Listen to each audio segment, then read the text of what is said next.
Greetings and welcome to the Mirion Technologies Acquisition of Paragon conference call. At this time, all participants are in a listen-only mode. A question-and-answer session will follow the formal presentation. If anyone should require operator assistance during the conference, please press star zero on your telephone keypad. As a reminder, this conference is being recorded. I would now like to turn the conference over to your host, Mr. Eric Lynn, Treasurer and Vice President of Investor Relations. Thank you, sir. You may begin. Thank you, and good morning. Welcome to Mirion's investor call to discuss our announced acquisition of Paragon Energy Solutions. Joining me this morning are Mirion's Chairman and CEO, Tom Logan, and Mirion's CFO and Medical Group President, Brian Schopfer.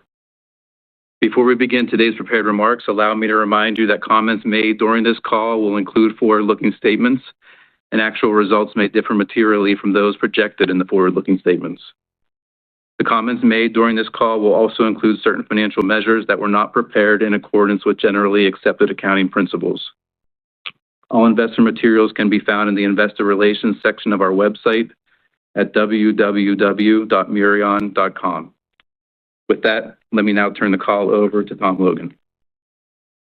Eric, thank you, and good morning to everybody joining us on such short notice today. We're excited to announce a definitive agreement to acquire Paragon Energy Solutions. This morning, we issued a press release outlining the details of the transaction. Panel 3 articulates the highlights. Most fundamentally, this is a highly strategic transaction supporting our quest to become the leading cradle-to-grave play in the nuclear industry. The acquisition will materially enhance our scope in the U.S. nuclear power segment, significantly strengthen our position with key SMR players, and meaningfully broaden the solution set we offer to our international nuclear customers. All of this as the public and private sector support for nuclear power continues to increase. As with any successful business, the most important asset is human capital. Paragon brings with it best-in-class talent. Their world-class team reflects extraordinary industry knowledge and experience with an exceptional history of superior performance. Moreover, their positive, results-oriented entrepreneurial culture is strongly aligned with ours. We look forward to joining forces with them and know that we will be the better for it. Also, the addition of Paragon's complementary portfolio of products and services into our global network represents strong synergy potential. Brian will share details on the quantum of the opportunities in a bit. Lastly, this deal supports long-term organic growth, is accretive to earnings in year one, and retains balance sheet flexibility.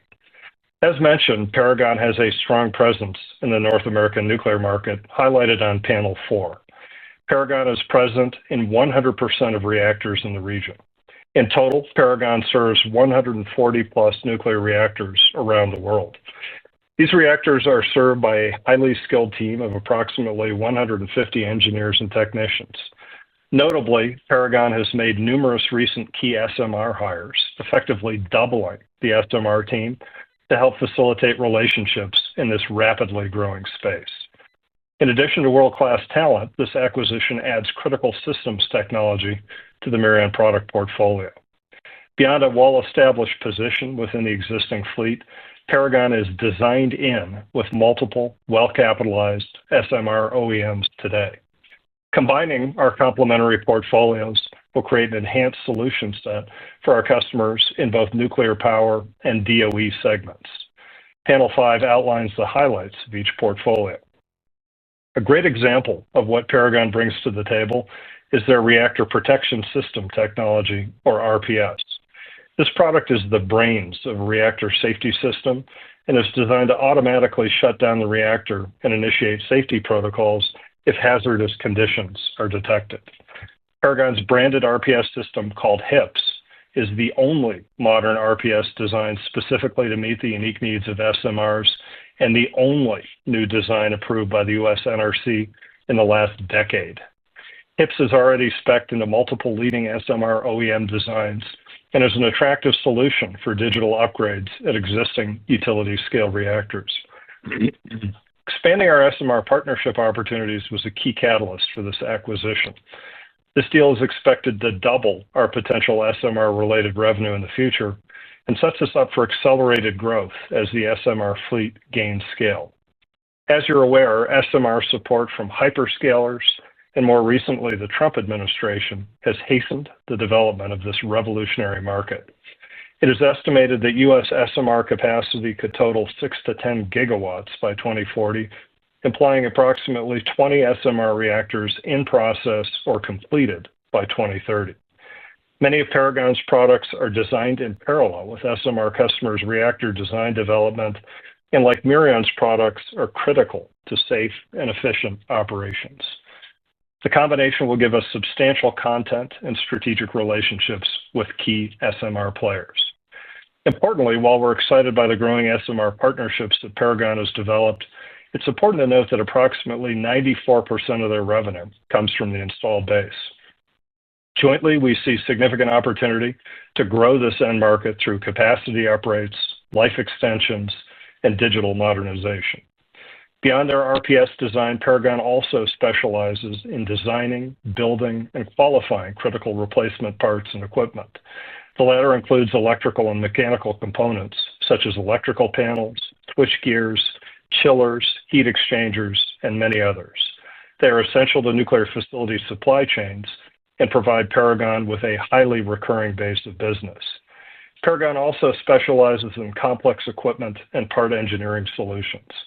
Oftentimes, clients call Paragon first to help with custom engineering work, to machine spare parts, or reverse engineer obsolete electronic components. In total, Paragon brings a spare parts offering of more than 20,000 specific components. Before I turn it to Brian to discuss financials, allow me to speak briefly on how the deal enhances our nuclear power exposure, as shown on panel 6. This deal will increase our total anticipated nuclear power-related revenue to 45% of consolidated revenue, up significantly from the 37% previously disclosed at our 2024 Investor Day. Let me turn it over to Brian now to discuss the financial details of the deal. Brian? Thanks, Tom, and good morning, everyone. Let's discuss some of the key transaction details beginning on slide 7. As noted in the press release, the purchase price of $585 million represents approximately 18 times Paragon's expected 2026 EBITDA. Post synergies, the valuation is approximately 14 times 2026 EBITDA. This reflects expected cost and commercial benefits of approximately $10 million on an annualized basis. More on this in a few minutes. From a diluted EPS perspective, today's deal is expected to add 2 to 3 cents per share during the first full year post-close. From an adjusted EBITDA perspective, we expect pro forma nuclear and safety segment margin expansion post-synergy realization. In terms of capital allocation, this deal delivers shareholder value creation. First, it supports long-term growth and creates an upside opportunity to Mirion's long-term organic growth profile. Second, it delivers on our commitment to enhance our nuclear power position by expanding our U.S. presence and augmenting our product and services portfolio. The acquisition is supported through a financing commitment from Goldman Sachs.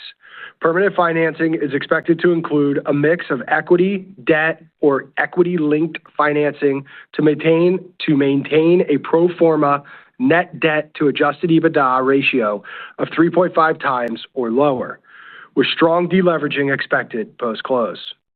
Recall our Investor Day, we are targeting long-term net debt to adjusted EBITDA of below 2.5 times. Finally, we're expecting to close the deal by year-end, subject to customary closing conditions. Before we take your questions, slide 8 has details on expected synergy opportunities. Through the diligence process, we've identified a mix of commercial and cost synergies totaling approximately $10 million annualized by year 5. As Tom described, cross-selling creates significant upside opportunities to work more closely with customers. Paragon's RPS offering can create incremental opportunities for Mirion's product portfolio to help meet customer needs. More broadly, our combined companies will create more frequent touchpoints with customers. Based on the nature of Paragon's services and equipment, they are more frequently on site at the nuclear power plants. On the cost side, we see an opportunity for knowledge share to drive efficiencies. For example, a lot of the work we're doing internally with procurement can be applied at Paragon. Additionally, we plan to implement our Mirion business system at Paragon over the first 18 months of the integration. From a talent perspective, we believe Paragon's team of engineers can enhance the innovation underway at Mirion. This also reduces the need for future hiring to scale up to meet growing nuclear power and market demand. These are just a few early opportunities ahead. We'll identify more opportunities as the teams are able to work more closely together. With that, operator, please open the lines for questions. Thank you. If you'd like to ask a question, please press star 1 on your telephone keypad. A confirmation tone will indicate your line is in the question queue. You may press star 2 if you'd like to remove your question from the queue. For participants using speaker equipment, it may be necessary to pick up your handset before pressing the star keys. To allow for as many questions as possible, we ask that you keep to one question and one follow-up each. Thank you. Our first question comes from the line of Joe Ritchie with Goldman Sachs. Please proceed with your question. Hi, thanks. This is Anvi on for Joe. Congrats on the deal. Good to see the capital momentum going on. Just had 2 questions on the broader portfolio. Firstly, you closed Ceratec earlier in the year within nuclear as well. Can you elaborate on, how these 2 acquisitions possibly complement each other, and if there are, what the other focus areas for capital deployment going forward would be based on gaps that you see within the nuclear portfolio?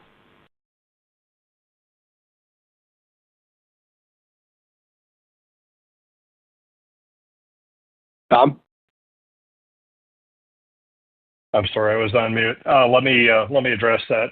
Firstly, noting that the complementarity between the Paragon portfolio and the Mirion portfolio is exceedingly high. I think we've articulated well, the very attractive dynamics associated with their recurring business and how we see their deep commercial entrenchment within the installed base as being a net positive factor in driving greater pull-through of the broader Mirion portfolio, not only into the nuclear power sector, but also into the DOE sector. But as we look ahead, the real strategic attractiveness of the deal ties in with the work that Paragon has done in and around really the central nervous system of nuclear power plants, both through the reactor protection systems, HIPS, that we've talked about, as well as the developments they've done in neutron flux measurement systems.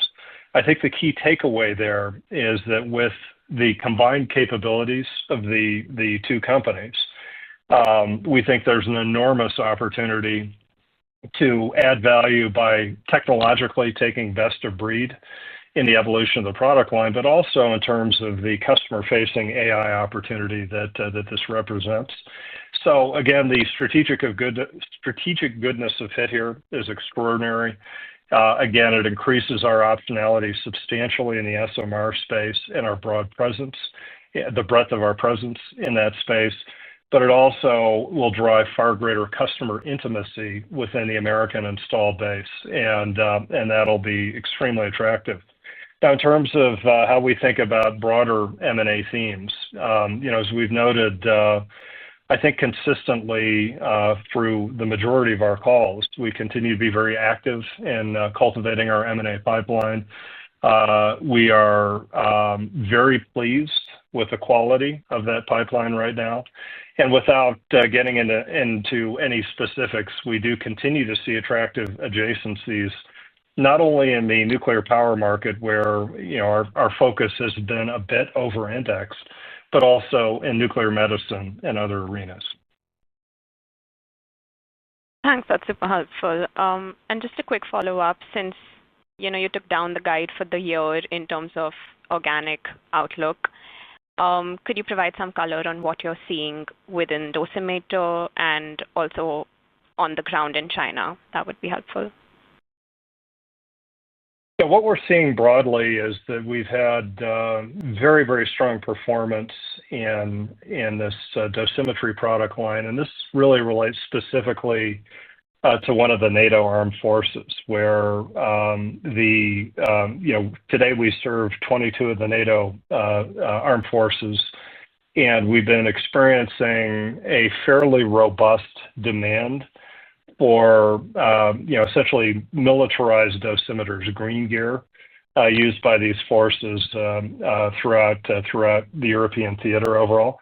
That demand continues to be very strong. This is simply a deferral of a specific large customer order that we fully expect to book, and does not in any way undermine the health of that segment overall. In terms of China, we have seen a slowdown in order flow coming from China, specifically in our laboratory instruments sector. This is not, candidly not surprising given the trade dynamics that are at play right now. And we're being cautious here in terms of how we try and guide the outlook there. We continue to be optimistic that is a market that is not moving away from us, but rather, again, that this is a deferral dynamic that's largely caught up in broader trade issues.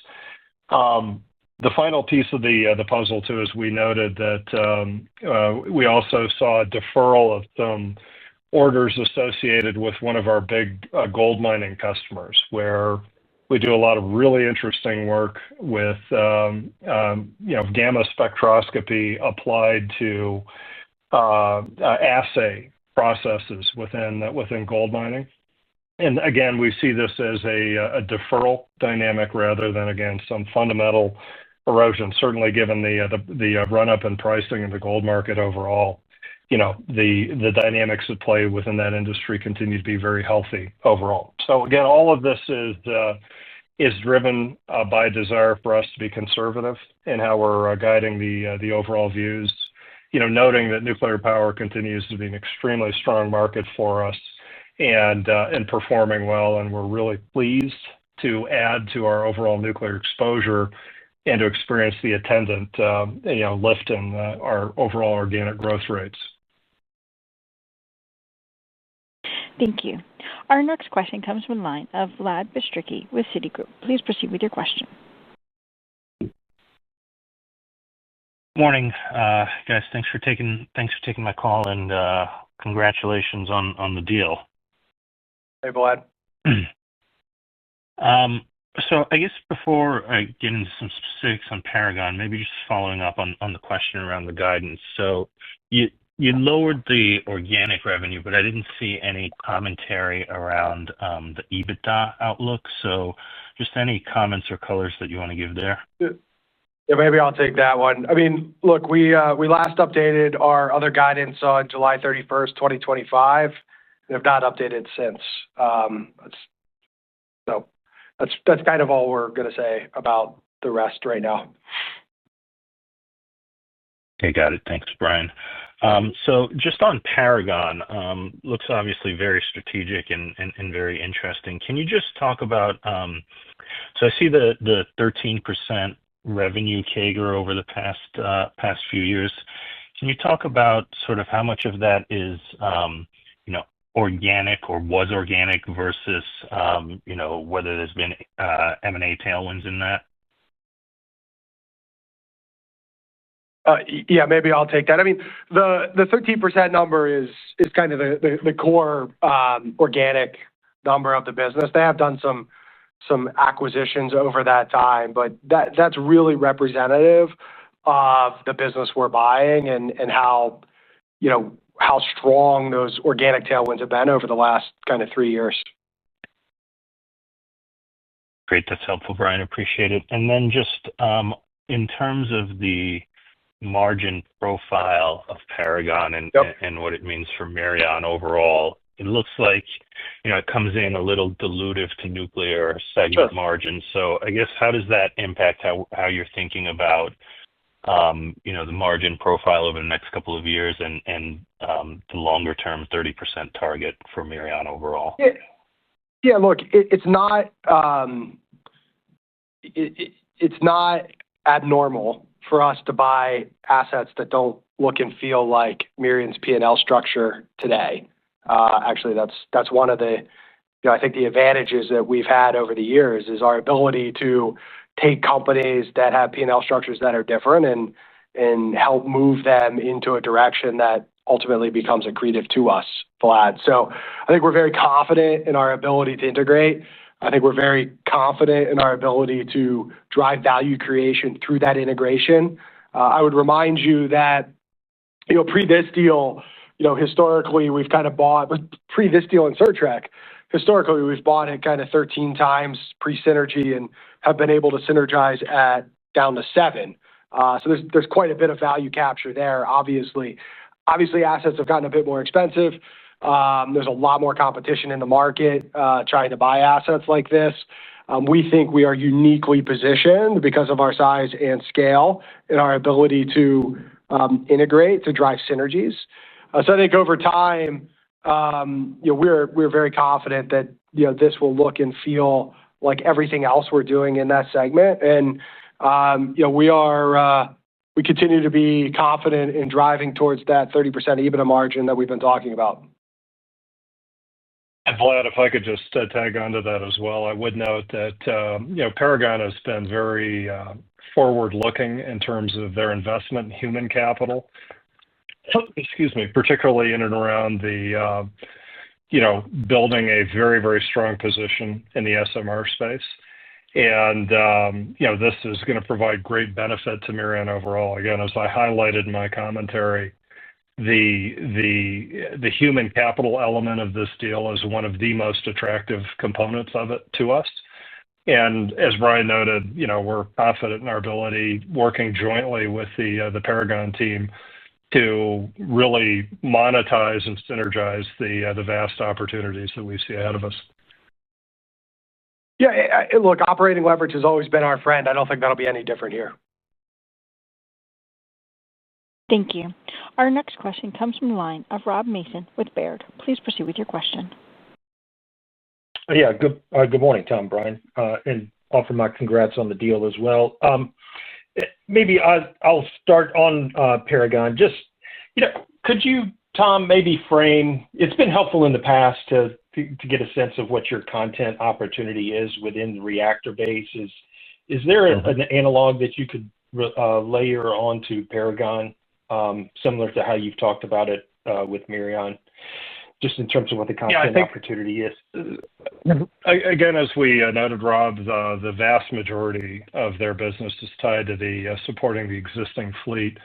And the majority of that is, again, associated with the specialized engineering, the spare parts that they provide to keep the existing fleet operating, particularly in the face of a dramatic upsurge in demand, a desire to drive toward higher capacity factors, life extensions, power uprates, et cetera. So they are really a core player in that market overall, recognizing that the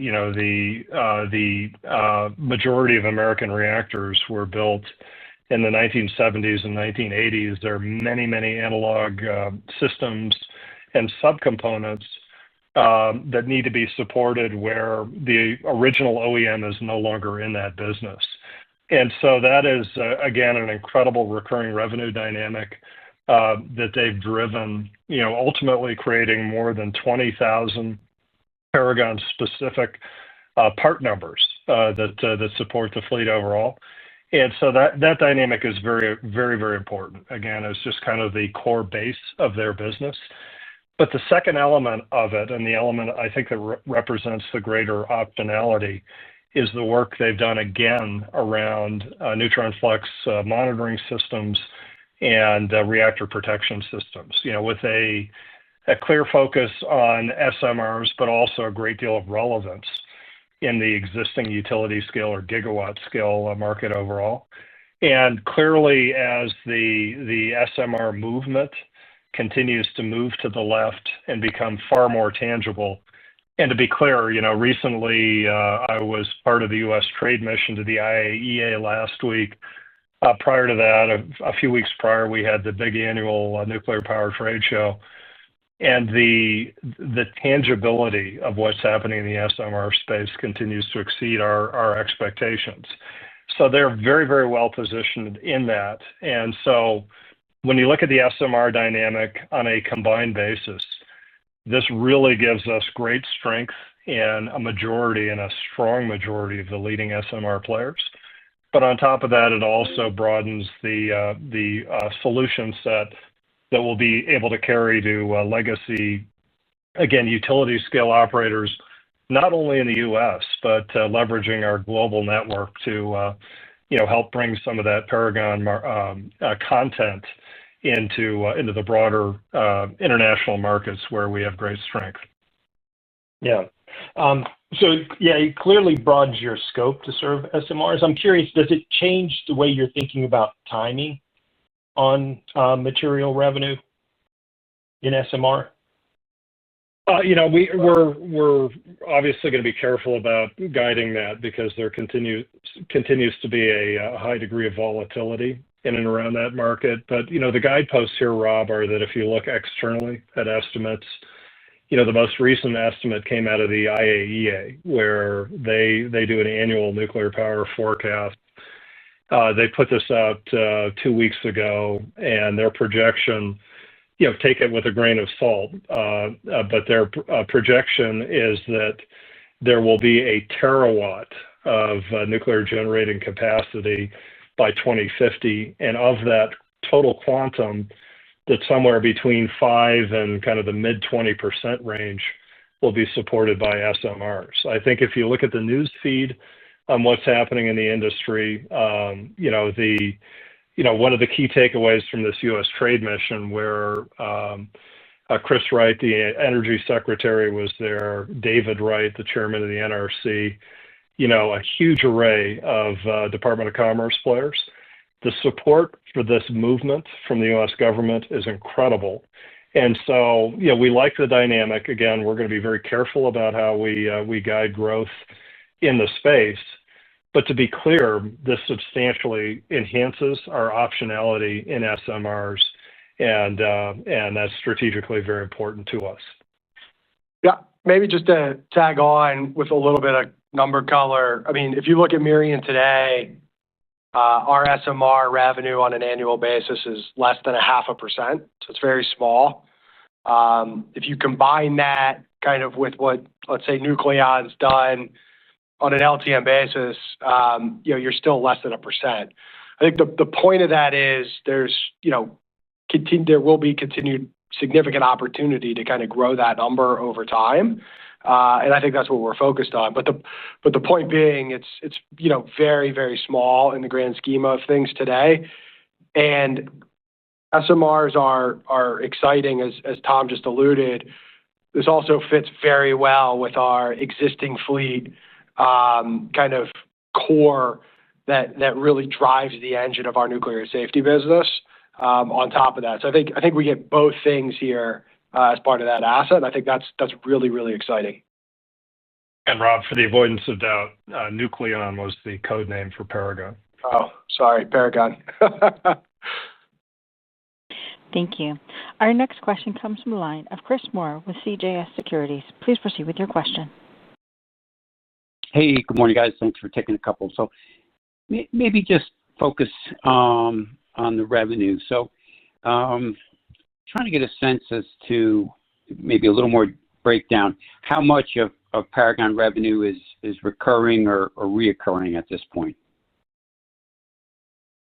Yeah, we haven't disclosed that. I think our view is more that it's really tied to the existing fleet more than anything else, and the nature of the revenue being tied to the existing fleet kind of gives you that continuous bite at the apple, whether it's on the parts side or the services side, or in Mirion's case, in a little bit in Paragon's case, but definitely in Certrec's case, the software side. So I think that's the focus, Chris, is that reoccurring replacement nature of the business is very consistent between Paragon and Mirion.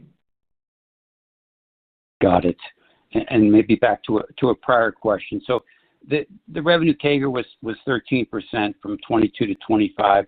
It sounds like the majority of that was organic. Is that fair? And are they thinking double-digit organic growth for a little bit from here, or just kind of any further thoughts on organic growth from Paragon?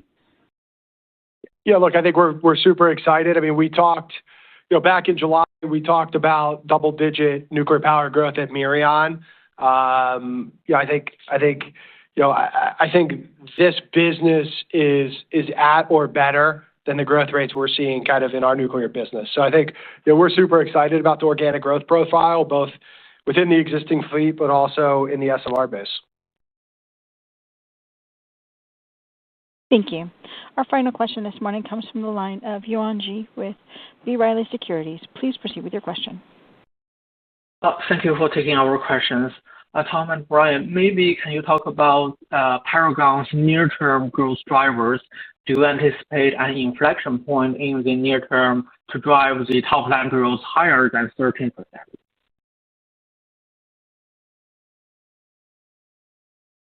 Yeah, Yuan, good morning. The starting point again is as with Mirion, we frequently note that 80% of our nuclear power related revenue comes from the installed base. With Paragon, clearly that number is higher. We noted 94% overall.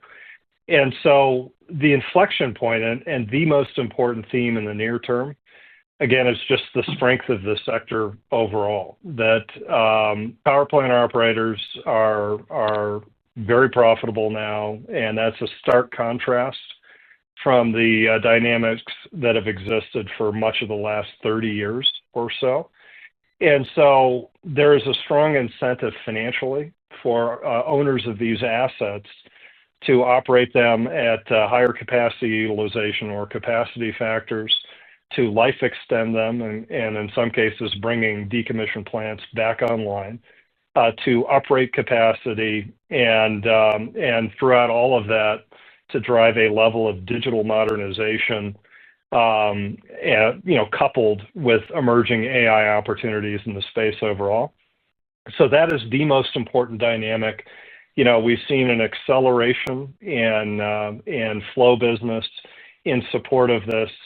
We expect that dynamic will continue and probably will continue to improve overall. So again, number one most important factor is just that dynamic at play within the installed base.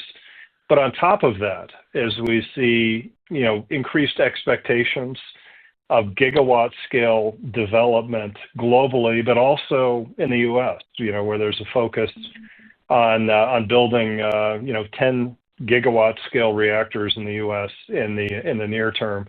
As that accelerates, and on top of that, as the SMR related activity accelerates, then that represents not only a strong opportunity to become embedded in those new facilities, enjoying that front end concentration of revenue, but then to add to that downstream recurring and replacement revenue dynamic, that in the case of utility scale plants, is essentially 100 years in duration. So those are the two most important dynamics.